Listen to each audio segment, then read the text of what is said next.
अल्लाह करीम ने छठे पारे के आगाज़ में फ़रमाया ला युहिब्बुल्लाहुल जहरा बिस्सू।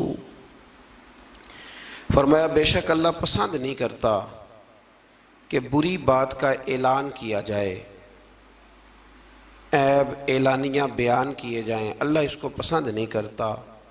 मिनल कौली, किसी बात में से भी कोई ऐसी बात की जाए, कोई ऐसा कौल बयान किया जाए जो बुरा हो, अल्लाह उसको पसंद नहीं करता उसके ऐलान को। इल्ला मन जुलिम, हाँ जिस पर जुल्म हो, जिस पर ज़्यादती हो, उसको इजाज़त है कि वो एलानिया इस बात का इजहार करे कि फ़लाँ ने मेरे साथ जुल्म किया। आयत के पहले हिस्से में इस बात की तरफ इशारा फरमाया गया है कि बिला वजह क्या सरानियों पर और बदगुमानियों पर बुरी बातों का ऐलान न करो, बल्कि अगर उस बात का ताल्लुक मुआशरती तौर पर लोगों पर नहीं पड़ रहा और किसी शख्स का वो ज़ाती फ़ेल है और उसकी उस गलती का ताल्लुक उसकी ज़ात के साथ है, तो फिर तो हुजूर ने पर्दा पोशी का हुक्म दिया है। फरमाया अगर तुम किसी मुसलमान की पर्दा पोशी करोगे तो अल्लाह क़यामत के दिन तुम्हारी पर्दा पोशी फरमाएगा। और एक हदीस मुबारक में यूँ भी इरशाद फरमाया कि किसी का एक ऐब दुनिया का छुपा देना, रब करीम तुम्हारे 70 ऐबों पे पर्दा डाल देगा।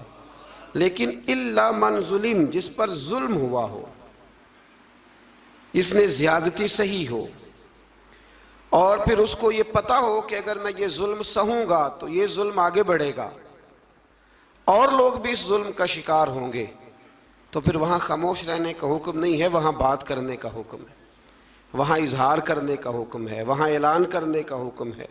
वहाँ मेरे रसूल करीम अलैहिस्सलाम ने फरमाया अफ़्ज़लुल जिहाद कलिमतुल हक़ इंद सुल्तानिल जाबिर। फरमाया सब जिहादों में अफजल जिहाद ये है कि तू जालिम बादशाह के सामने खड़े होकर सच्ची बात बयान कर दे।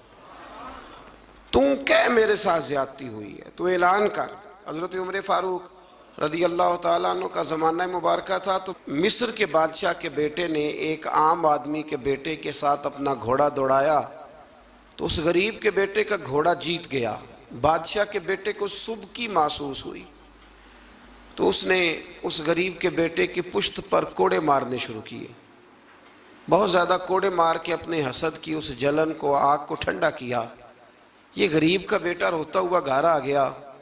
कुछ लोग कह देते हैं बच्चों को कि बेटा हम नहीं इन जालिमों से मुकाबला कर सकते, बर्दाश्त करो।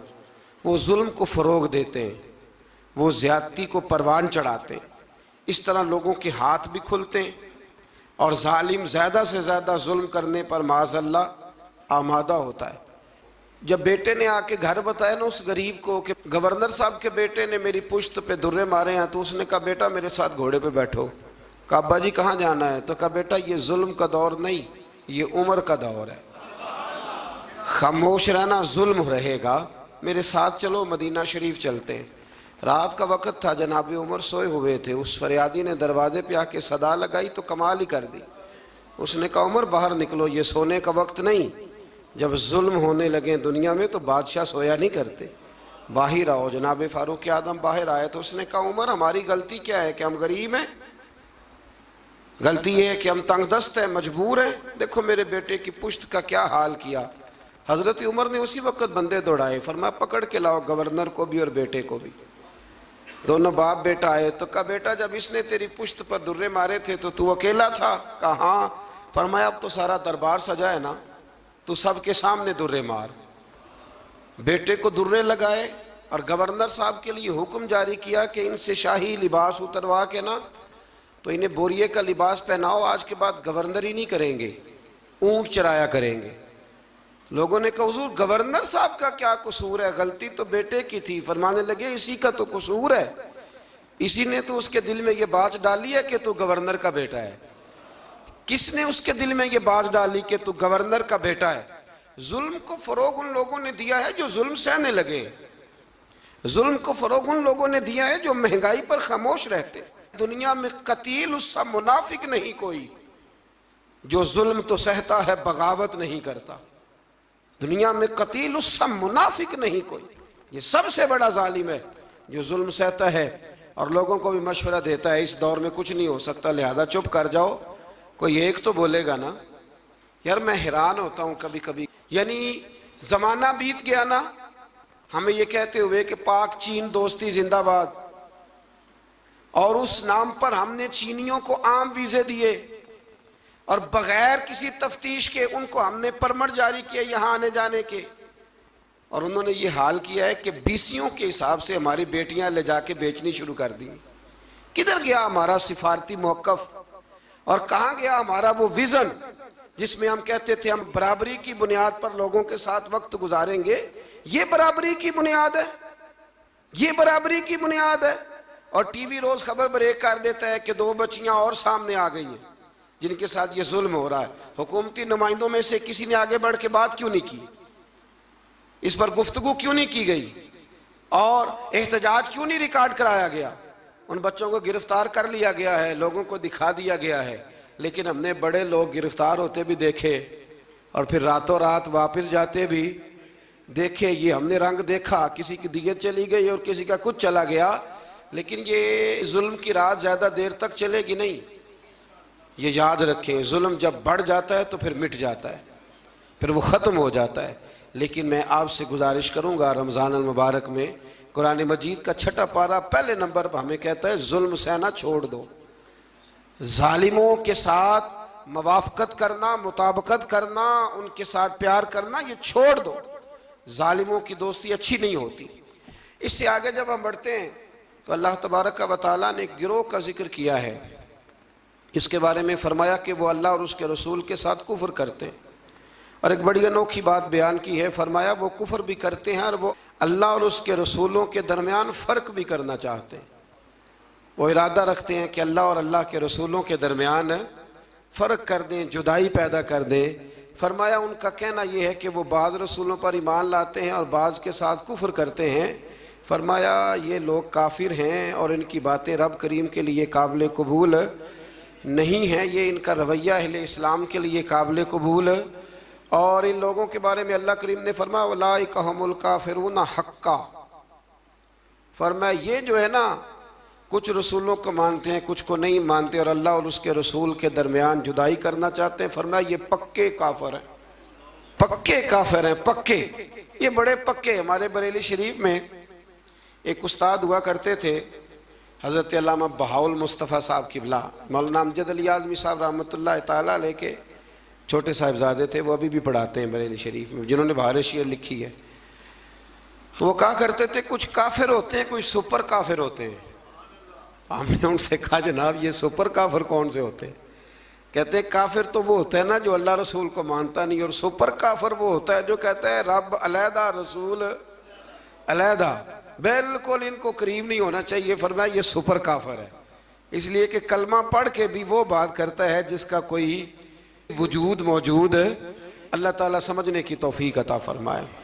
इससे फिर थोड़ा सा जब हम आगे बढ़ते हैं तो अल्लाह तबारक व तआला ने हज़रत ईसा अलैहिस्सलाम का जिक्र फरमाया है कि हज़रत ईसा अलैहिस्सलाम को अल्लाह तबारक व तआला ने आसमानों पे उठा लिया। हमारे मुफस्सिरीन ने लिखा है कि जब उन लोगों ने ये चाल चली कि हज़रत ईसा अलैहिस्सलाम को माज़अल्लाह शहीद कर दिया जाए, तो अल्लाह ताला ने उसी गिरोह में से एक शख्स को वो शबाहत दी जो हज़रत ईसा अलैहिस्सलाम की शबाहत थी, उसको उन्होंने सूली पे चढ़ा दिया और रब करीम ने हज़रत ईसा को आसमानों पे बुला लिया। हज़रत ईसा चौथे आसमान पर मौजूद हैं और ज़िंदा हैं, वो तशरीफ़ लाएंगे। और मेरे रसूल पाक ने फरमाया वो मेरी मस्जिद में नमाज़ पढ़ेंगे और वो यहाँ आएंगे, उम्मत मुस्लिमा की रहनुमाई करेंगे, और फरमाया अपने कलमे को फ़रोग़ नहीं देंगे, मेरा कलमा पढ़वाएंगे लोगों। और फरमाया जब वो नमाज़ पढ़ेंगे ना तो इमामत भी मेरी उम्मत का इमाम करेगा। तो हज़रत ईसा अलैहिस्सलाम का तशरीफ़ लाना यहाँ बयान किया गया। पर यहाँ अल्लाह ताला ने अपने बहुत सारे रसूलों के नाम ले ले के ज़िक्र फरमाए, और फरमाया कुछ नाम ऐसे हैं जो हमने बतला दिए हैं और कुछ नाम ऐसे हैं जो बतलाए, तो जो नहीं बतलाए उन पर भी ईमान लाना है और जो बतला दिए गए उन पर भी ईमान लाना है। यहाँ इस बात का बड़ी वजाहत के साथ जिक्र फरमाया गया। फिर अल्लाह तबारक व तआला ने आगे जाके बाज़ ऐसी बातें जो पहले भी हम मुलाहजा कर चुके हैं, उन बातों को बयान फरमाया और हज़रत ईसा अलैहिस्सलाम के बारे में ख़ास करके जो ईसाइयों का अकीदा है माज़अल्लाह ताला। मैंने जब हज़रत उज़ैर अलैहिस्सलाम का जिक्र आया था ना 3रे पारे में, तो मैंने वहाँ भी ये बात अर्ज़ की थी कि जब अंबिया किराम अलैहिमुस्सलाम की बहुत ज़्यादा शानें लोग देखते हैं ना, तो कुछ लोग गुलूव करते हैं। तो गुलूव का माना ये होता है कि वो वहाँ तक बात ले जाते हैं जहाँ तक जा सकती नहीं। जब हज़रत उज़ैर अलैहिस्सलाम 100 साल तक सोए रहे और बेदार हुए, तो यहूदियों ने उन्हें अल्लाह का बेटा कहना शुरू कर दिया। माज़ यही हाल हज़रत ईसा अलैहिस्सलाम के साथ हुआ कि जब हज़रत ईसा बगैर वालिद के पैदा हुए तो लोगों ने माज़अल्लाह उन्हें अल्लाह का बेटा कहना शुरू कर दिया। ये गुलूव है, ये वो जुल्म है अकीदे के साथ। अब भी बहुत सारे लोग ना हमारे ये जो जदीद, मैं थोड़ा सा जब पढ़ता हूँ ना जदीद माहौल को, तो मैं देखता हूँ कि एक ऐसा मज़हब तैयार करने की दुनिया में कोशिश की जा रही है जिसके अंदर सब लोगों को जमा कर दिया जाए, ऐसी खिचड़ी पकाई जाए कि ना मुसलमान का पता चले और ना काफिर का पता चले, बिल्कुल खिचड़ी पका दी जाती है। तो कुछ लोग खिचड़ी पकाने वाले होते हैं, तो कुछ लोग ऐसे होते हैं जो फिर खिचड़ी से चीज़ें अलहदा भी कर लेते हैं, दाल अलग कर लेते हैं और घी और सूंघ के बता देते हैं कि असली है कि नकली है, डालडा है कि। ये भी अल्लाह ने तौफीक देखे ना। हम मनफी बातों को अक्सर बयान करते हैं तो मुस्बत बातें भी बयान है। फिर अल्लाह तबारक व तआला ने आगे चल के इरशाद फरमाया, क्या लोगो, मैंने तुम्हारे पास अपने रब होने की दलील तुम्हें अता कर दी है। कोई शख्स जब कोई दावा करता है तो लोग उससे दलील पूछते हैं। अल्लाह करीम का दावा है ला इलाहा इल्लल्लाह, ये दावा है कि अल्लाह वहदहू ला शरीक है। तो लोग दलील पूछते थे, दलील क्या है? तो इसी पारे में अल्लाह करीम ने फरमाया या अय्युहन्नासु कद जाकुम बुरहानुम मिर रब्बिकुम, फरमाया लोगो ये जो मैंने तुम्हें रसूल अता फरमाए हैं ना, ये तुम्हारे पास तुम्हारे रब की तरफ से दलील आ गई है। ये दलील है तुम्हारे पास तुम्हारे रब की तरफ से। हज़रत अब्दुल्ला इब्न रवाहा रदी अल्लाह ताला अन्हु फरमाया करते थे कि हुजूर कोई मौजज़ा ना दिखाते, ना चांद को तोड़ते, ना सूरज को मोड़ते, ना रसूल करीम अलैहिस्सलाम पत्थरों से कलमा पढ़वाते, ना दरख्तों से सजदा करवाते, ना मुबारक उंगलियों से चश्मे जारी होते। हुजूर कुछ ना करते तो मेरे महबूब का चेहरा ही ऐसा था, लोगों ने देखते जाना था और कलमा पढ़ते जाना था। इसलिए कि हुजूर सल्लल्लाहु ताला अलैहि वसल्लम को अल्लाह ने वो नूरानियत, वो कमाल, वो खूबसूरती अता की, वो ख़ास जाज़बियत है महबूब की गुफ्तगू में भी, हुजूर की आंखों में भी, हुजूर के लबो लहजे में भी, और मेरे रसूल के चेहरा अनवर में भी, और पूरा वजूद हुजूर का मौजज़ा है। तो अल्लाह तबारक व तआला ने फिर इसी पारे के अंदर इस बात का भी तज़किरा इरशाद फरमाया। शुरू में ना सूरतुल माइदा के बिल्कुल शुरू में अल्लाह ताला ने वादे पूरे करने का हुक्म दिया है। फरमाया ईमान वालों अपने वादे पूरे करो। वादा पूरा करना ये इनफरादी मामला नहीं, ये इज्तिमाई मामला भी है। और हमारे यहाँ वादे पूरे नहीं किए जाते। वादे पूरे करना बड़ा ही ज़रूरी है। हमारे यहाँ लोग वादा नहीं पूरा करते, और मेरे नबी करीम अलैहिस्सलाम ने हद बंदी कर दी, फरमाया जो वादे का पाबंद नहीं उसका तो दीन ही कोई नहीं।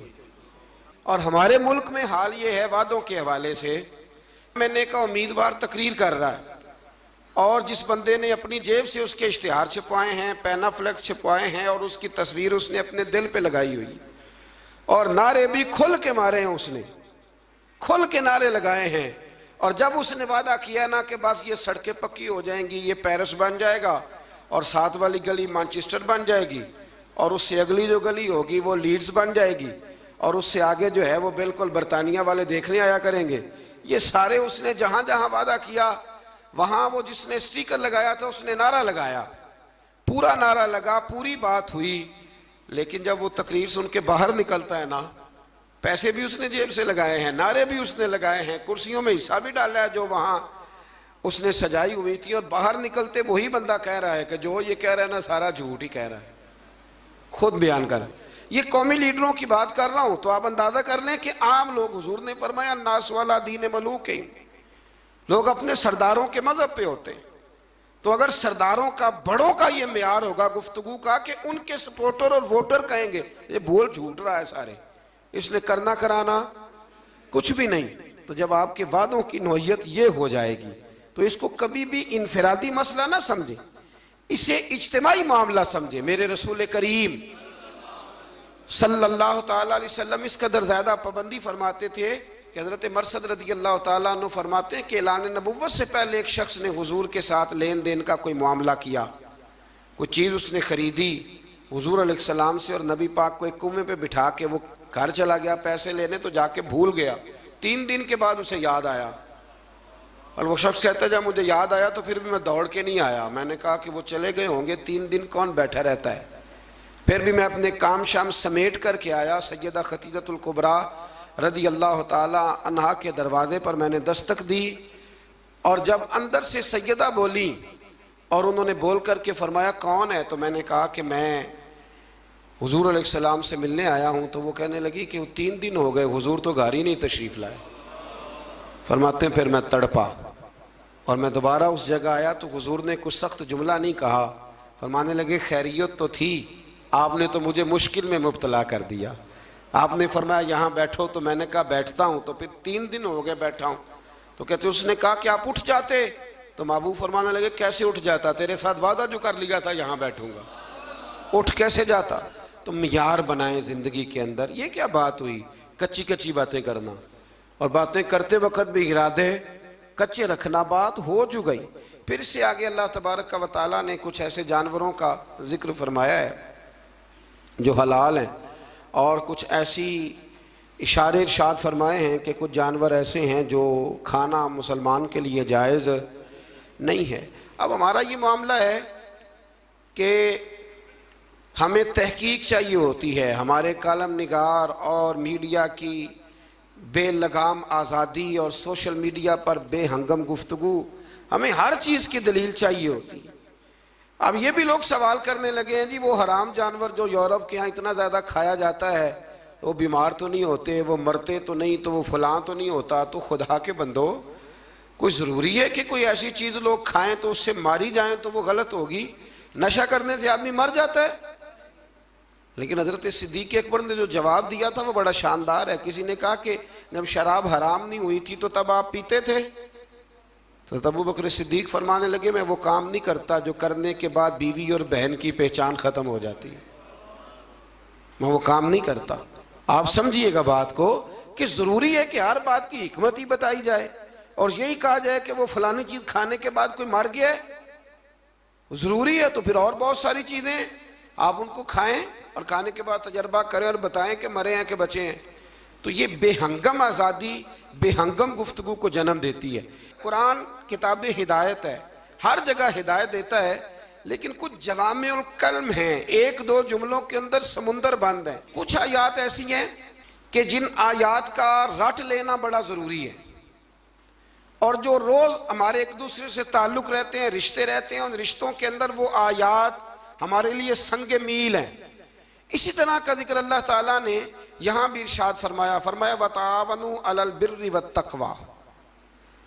जब नेकी और परहेजगारी का काम हो तो एक दूसरे के साथ ताउन करो, और वला तावनु अलल इस्मि वल उद्वान, और फरमाया गुनाह और ज्यादती पर एक दूसरे के साथ ताउन न करो। और आगे इरशाद फरमाया वत्तकुल्लाह, अल्लाह से डर जाओ, अल्लाह से डरो।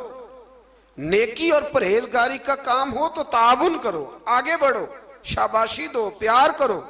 और गुनाह और ज्यादती का मामला हो, मेरा दोस्त, मेरा भाई, मेरा अपना कोई गलत काम करने जा रहा हो, कोई जुल्म करने जा रहा हो, तो अल्लाह ने हुक्म दिया है कि अब तू उसके साथ ताउन ना कर। हमारे यहाँ पनाहें दी जाती हैं। वो हमारे देहातों में ना कोई किसी की बहू बेटी को भगा के ले आता था ना, तो यार कहते थे यारी का ये बहुत बड़ा हमारे जिम्मे कर्ज है कि हमने इसके साथ ताउन करना। गलत काम में ताउन करना, हराम फेल में ताउन करना, जुल्म और ज्यादती पर एक दूसरे के साथ ताउन करना, वो जबर कर रहा है और तू ताउन कर रहा है, और इसको मर्दानगी करार दिया जाता था। मर्दानगी, ये कोई मर्दानगी है? ये तो वो वाली बेहयाई है कि जिसके बारे में फरमाया जब तू बेहया हो जाए तो जो तेरा दिल करे तू कर। ये कोई मर्दानगी नहीं, आप जुल्म और ज्यादती पर मदद कर रहे हैं। ये आपको पता है कि मेरे दोस्त ने जबर किया है, जुल्म किया है, कचहरी और थाने में घसीट करके अपने मुखालिफ को ले गया है, तो तो आप उसके साथ ताउन कर रहे हैं, आगे बढ़े हुए हैं। तो याद रखें अपनी ज़िंदगी में इस बात को, ये कुरान ने एक उसलूब दे दिया, ताउन करना है नेकी और परहेजगारी पर, गुनाह और बदी पर कभी ताउन। मेरे रसूल करीम अलैहिस्सलाम ने फरमाया अपने भाई की मदद करो, चाहे वो जालिम हो या मजलूम हो। तो सहाबा ने अर्ज़ की या रसूल अल्लाह सल्लल्लाहु अलैहि वसल्लम, मजलूम की मदद तो समझ में आ गई, तो जालिम की मदद कैसे करें? तो नबी करीम अलैहिस्सलाम ने फरमाया जालिम को जुल्म करने से रोक दो, ये तुम्हारी मदद होगी। ये तो यारों के साथ लड़ने चले जाते हैं, पूछते भी नहीं कि हक पे हैं कि नहीं, चले जाते हैं, कहते बस दोस्तों का प्रोग्राम बन गया था, फलां बस वाले को मारना है, तो चले गए सारे। ओ खुदा के बंदे, तो जुल्म और ज्यादती में मददगार बन गया। और मैंने देखा है रवैया इतना खौफनाक है। अब जो अगली बात करने लगा हूँ वो ज़रा नाराज़ करने वाली है, इससे बहुत सारे लोग नाराज़ होते हैं, लेकिन चूंकि ज़रूरी है तो करनी भी ज़रूरी है। इलेक्शन के दिनों में बड़ी मदद होती है, हमें पता है बंदा जालिम है, जाबर है, लेकिन क्या करें जी, हमारी बरादरी का है, क्या करें जी, हमारा अपना है, क्या करें जी, हमारा मोहल्लेदार है। तो अबू जाल भी तो हुजूर की बरादरी का था, मोहल्लेदार था, रिश्तेदार था, तो क्या उसकी मदद हो जाती? यजीद जो है वो भी तो इसी खानदान से ताल्लुक रखता था, ऊपर जाके यहीं से मिल जाता था, तो इमाम हुसैन ने उसके जुल्म पर उसकी मदद क्यों ना की? तो इसलिए ये रवैया बदलें, नेकी और परहेजगारी के काम में आगे बढ़े, दौड़ कर ताउन करें, और जुल्म और ज्यादती के मामलात में कभी भी किसी शख्स के साथ कोई रवैया आप ताउन का बिल्कुल बरकरार ना रखें। एक आया करीमा सूरतुल माइदा की आयत नंबर 3 का जो इब्तदाई हिस्सा है वो भी बड़ा शानदार है। हज़रत सैयदना उमर फ़ारूक रज़ी अल्लाह ताला अन्हु फरमाते हैं, जब यह आयत करीमा नाजिल हुई तो मुझे यहूदियों का एक आलिम मिला और कहने लगा, उमर तुम्हारे नबी करीम अलैहिस्सलाम पर एक ऐसी सूरत नाजिल हुई है कि अगर वो तौरात में नाजिल होती तो हम उस दिन को ईद का दिन मनाते, ईद समझ के वो दिन मनाते। इतनी शानदार आयत। आयत क्या है? अल यौमा अकमलतु लकुम दीनकुम। अल्लाह फरमाते हैं कि आज के दिन मैंने तुम्हारा दीन तुम्हारे लिए मुकम्मल कर दिया। व अतममतु अलैकुम निअमती, और मैंने तुम पर अपनी नेमत को मुकम्मल कर दिया। देखे ना, हमारे यहाँ हाफिज जी पक्का रट्टा लगा के कुरान मजीद याद करते हैं, और जब याद कर लेते हैं ना तो वो सुनाते हैं, और जब माशाल्लाह सुनाते हैं अल्लाह की तौफीक से, तो फिर हाल ये होता है कि उस दिन जब कुरान शरीफ ख़त्म होता है तो हम जश्न मनाते हैं। खुशी होती है कि नहीं होती? ये नाजरा कुरान मजीद को बच्चा मुकम्मल करता है तो तब भी खुशी होती है कि नहीं होती? और हमारे यहाँ जो लोग आम ख़त्म शरीफ के मुखालिफ हैं, ख़त्म बुखारी के, वो भी बड़े कायल हैं। तो अगर दीन मुकम्मल हो जाए, पिछला कोई दीन भी मुकम्मल नहीं था, तो ये दीन मुकम्मल है हमारे पास। यानी इतना मुकम्मल है कि हमें छींकने का तरीका भी बाहर से लेने जाने की कोई ज़रूरत नहीं, वो भी हमारे रसूल ने हमें घर में अता फरमाया है, वो भी हमें बाहर से ले जाने की ज़रूरत। अकमलतु लकुम, मुकम्मल कर दिया तुम्हारे लिए। और ये जो लफ्ज़ लकुम है, इस पर बड़ी खूबसूरत बात काजी सनाउल्लाह साहब पानीपति रहमतुल्लाह लिखी है। वो फरमाते, रब फरमाते हैं मुकम्मल भी मैंने तुम्हारे लिए किया है, तुम्हारे लिए मुकम्मल किया है ताकि तुम राज़ी हो जाओ, तुम्हारे लिए आगे जीना आसान हो जाए। तो मेरे अजीज़ दोस्तों, इससे थोड़ा सा आगे जब हम जाएंगे तो अल्लाह तबारक व तआला ने वज़ू के फ़राइज़ भी इसी जगह बयान फरमाए, और फिर अल्लाह तबारक व तआला ने इंसाफ करने के लिए खड़ा होने का हुक्म भी इन्हीं आयात के अंदर दिया। और जब आप इंसाफ के लिए खड़े होंगे, वो कोई भी हो, और जब आप अदल करेंगे तो अल्लाह करीम ने इरशाद फरमाया कि फिर तुम्हें एक ऐसी नेमत मिलेगी जिसका कुरान मजीद में जा बजा जिक्र है। वो नेमत क्या है? फरमाया इदिलू, तुम अदल करो, हुवा अक़रबु लित्तक़वा, अब ये तकवे के करीब हो जाएगा। और जब इंसान तकवे के करीब होता है तो फिर अपने रब के करीब हो जाता है। अदल करो, इंसाफ करो, तुम्हारे हाथ एक घर का ही अदल और इंसाफ क्यों ना आए, इंसाफ का तराजू। इसलिए हुजूर सल्लल्लाहु अलैहि वसल्लम ने फरमाया हर एक निगरान है और उससे उसकी रियाया के बारे में सवाल किया जाएगा। आगे जाके ना इसी पारे के अंदर हज़रत आदम अलैहिस्सलाम के उन 2 बेटों का भी जिक्र है कि जिसमें एक बेटे ने दूसरे को कत्ल कर दिया था। उसने जब उसको कत्ल किया, और कत्ल की बुनियाद जो यहाँ बयान की गई वो हसद है।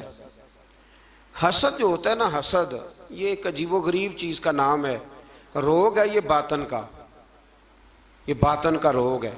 और हसद जब आ जाता है ना तो फिर इंसान को जला देता है, और फिर इंसान माज़अल्लाह ताला ऐसे ऐसे अजीब हरकत करता है, होता असल में हसद है। और इमाम गज़ाली रहमतुल्लाह ताला अलैह ने तो यहाँ तक लिखा है, फरमाते हैं ये तकब्बुर और हसद ज़्यादातर अहले इल्म लोगों में होता है। अल्लाह ताला हमें माफ़ फरमाए। अब इसके तर्जुमा आपने सिर्फ मौलवी नहीं कर लेना। वैसे लोग कहते हैं मौलवी पढ़े लिखे नहीं, तो कोई ऐसी बात बयान की जाए तो फटाफट कहते हैं मौलवियों की गल हो रही। तो भाई ये अहले इल्म से मुराद MSc वाला भी है, PhD वाला भी है, पढ़े लिखे लोगों में।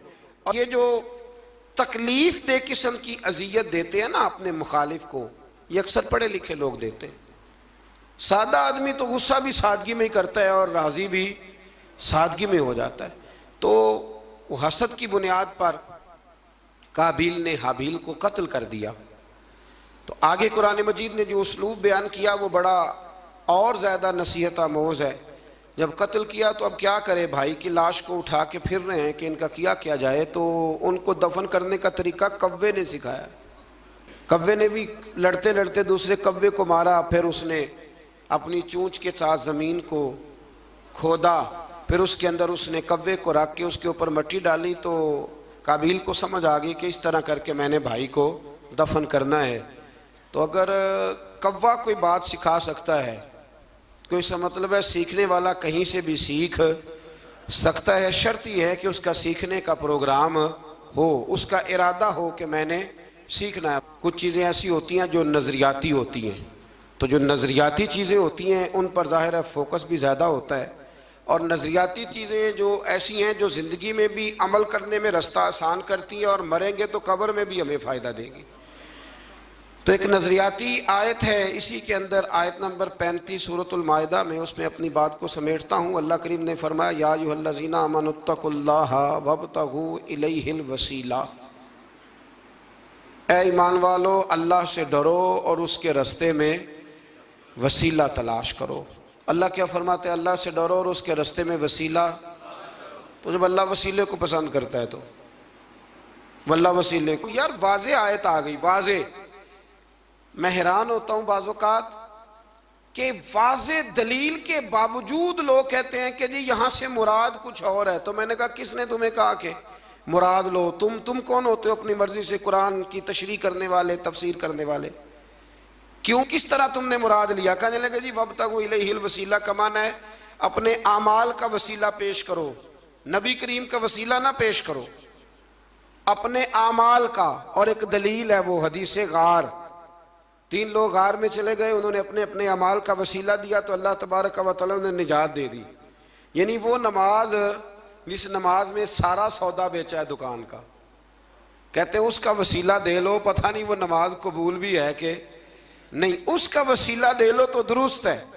और वो वाला हज जो सारा माज़अल्लाह दिखावे पे गुजर गया, उसका वसीला दे लो तो जायज़ है। और वो ज़कात पता नहीं पूरी दी के नहीं दी, उसका वसीला दे लो तो, यानी वो आमाल जो पता नहीं कबूल है कि नहीं, उनका वसीला दे लो तो वो जायज़ है। तो ये तो अमाल पता नहीं मकबूल हैं कि नहीं मकबूल, तो उस रसूल का वसीला ना दे जो हर वक़्त ही रब की बारगाह में मकबूल है। और सिर्फ दुनिया में ही मकबूल नहीं, कब्र में भी मकबूल है। और क़यामत के दिन भी शफात का सेहरा सजेगा तो मुस्तफ़ा के सरे अनवर पर सजेगा। हमारे यहाँ बड़े अजीबो गरीब रवैयों के लोग पाए जाते हैं, और फिर जो उनकी बातें कबूल करने वाले हैं वो उससे भी ज़्यादा वसी व ज़रफ़ हैं, वो उससे ज़्यादा बुलंद हौसलों के मालिक हैं। वो साहिबाने इल्म व फ़िक्र फटाफट आ जाते हैं, कहते हैं जी मतलब वसीले की ज़रूरत क्या है, अल्लाह जब सारा कुछ डायरेक्ट सुनता है। और मैंने कहा खुदा के बंदे, तुझे तो अल्लाह ने बगैर वसीले के पैदा नहीं किया, गिरा के ऊपर से छत से। देखे ना अल्लाह मेहनत करने का हुक्म देता है तो बगैर वसीले के भी अल्लाह रोज़ी अता कर ही सकता है ना। अगर मन्नो सलवा सुबह बनी इसराइल की छतों से मिल सकता था तो हमारे बिस्तर में तकिए के नीचे से भी नोट निकल सकते थे। पर अल्लाह ने फरमा उठ के जाओ, काम करो, कुछ करोगे तो फिर तुम्हें मिलेगा।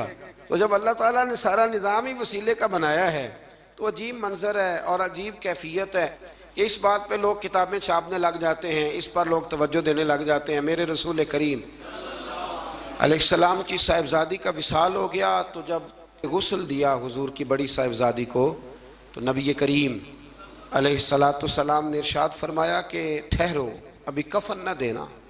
तो सहाबियात ने अर्ज़ की हुजूर क्या करना है? तो महबूब अंदर गए और अपना कुर्ता उतारा, फरमाया मेरी बेटी को मेरे कुर्ते में कफन दो, उम्मीद है अल्लाह इसकी बरकत से उसकी कब्र को रोशन फरमा देगा। तो यहाँ तो तबर्रुकात वसीला बन रहे हैं। तबर्रुकात, हज़रत अनस बिन मालिक रदी अल्लाह ताला अन्हु के पास हुजूर के नाखून थे, उन्होंने वसीयत की थी जब मेरा इंतकाल हो जाए तो मेरी ज़ुबान के नीचे रख देना। तो मेरे भाई ये सारी चीज़ें तो वसीला बन रही हैं। वब्तगू इलैहिल वसीला, बस ये है कि ज़िंदगी में कोई वसीला तलाश करके रखो, कोई वसीला ज़िंदगी में तलाश करके रखो, कोई वसीला ज़िंदगी में तलाश करके रखो। एक बहुत ज़ईफ़ुल उम्र बुज़ुर्ग थे, तो आखिरी उम्र में ना उन्होंने तरीक़त को बड़ा पढ़ा, तसव्वुफ़ को बड़ा पढ़ा। आखिरी उम्र में एक शख्स के मुरीद हो गए। तो कालम नवीस उन पर लिखता है, वो कहता है मैंने उनसे कहा कि बाबा जी अब कोई उम्र तो नहीं थी मुरीद होने की, बंदा शुरू में मुरीद हो कोई तरबियत भी लेता है। तो कहने लगे बेटे मैंने मुर्शद के आदाब बड़े पढ़े थे, लेकिन कोई ऐसा वसीला बन ना सका, कामिल मुर्शद तक पहुँच ना सका। तो फिर इरादा किया कि अल्लाह की तौफीक से और तलाश करता हूँ, तो बुढ़ापे में मिल गया है। तो उसने कहा हज़रत जी अब क्या फ़ायदा? तो कहने लगे फ़ायदा क्यों नहीं, मरना तो है, तो किसी दे सिरे चढ़ के क्यों ना मरिए, मरना तो है तो किसी दे होके क्यों ना मरिए। इसलिए आखिरी उम्र में से ही प्रोग्राम मेरा पक्का बन गया है। और ये वब्तगू इलैहिल वसीला पर शाह वलीउल्लाह साहब मुहद्दिस देहलवी रहमतुल्लाह ताला अलैह, वक्त नहीं है वरना मैं कुछ और बुजुर्गों के भी यहाँ आपको हवाले पेश करता। शाह वलीउल्लाह साहब को बर्रे सगीर पाक को इनके तकरीबन तमाम मकातब फ़िक्र, वैसे लोग इनकार करने पे आए तो वो इमाम आज़म का भी कर दें, उनकी मर्ज़ी है, लेकिन तमाम मकातब फ़िक्र शाह वलीउल्लाह साहब के ना सिर्फ अक़ीदतमंद हैं बल्कि उनके शागिर्दों की लिस्ट में। तो शाह वलीउल्लाह साहब ने यहाँ वब्तगू इलैहिल वसीला पर लिखा है, फरमाते इसका माना ये है कि कोई मुर्शद कामिल तलाश करो। इसका माना ये है कि तुम कहीं जाओ और वहाँ से तरबियत हासिल करो और किसी के रस्तों के मुसाफिर बन के तुम अल्लाह रसूल की बारगाह में आओ। ये हमारे बुजुर्गों ने नहीं लिखा, ये हज़रत शाह वलीउल्लाह साहब अलैहि रहमा इसको नकल करते हैं। तो वसीला एक बड़ी महबूब चीज़ का नाम है, अल्लाह उसको महबूब रखते हैं। क़यामत में रब हिसाब ही नहीं शुरू करेगा, बुखारी मुस्लिम में मौजूद है, हिसाब उस वक़्त शुरू होगा जब मेरे रसूल पाक सिफारिश करेंगे। तो जब क़यामत का वो हिसाब जो तय है, कुरान की हर सिपारे में जिसका जिक्र है वो हुजूर के वसीले से शुरू हो रहा है। बस दुआ फरमाएं कि हमारे हाथों में जो वसीले हैं वो हमेशा कायम रहें और अल्लाह तबारक व तआला हमारी निस्बतों को मजबूतियाँ अता फरमाए। आखिर दावा या अनिल हम्दुलिल्लाह।